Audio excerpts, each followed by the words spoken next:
Hi, Donna Zalter. I'm continuing our discussion on the state of the older buildings, condo buildings in South Florida.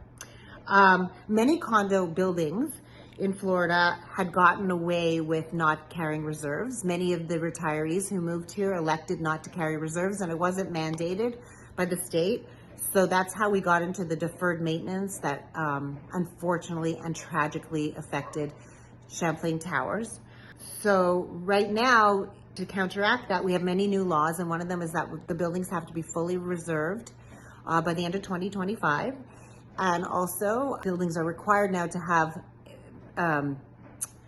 restoration checkups every 10 years, starting, I think, at year 10, I believe.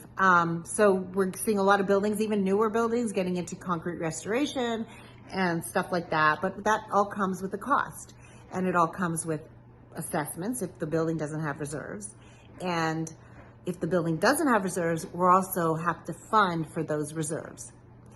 The bottom line is it's becoming a very expensive proposition for people that bought into these older buildings for a reduced price because they were older buildings, and now have to foot the bill for a lot of mismanagement and historical shortcomings.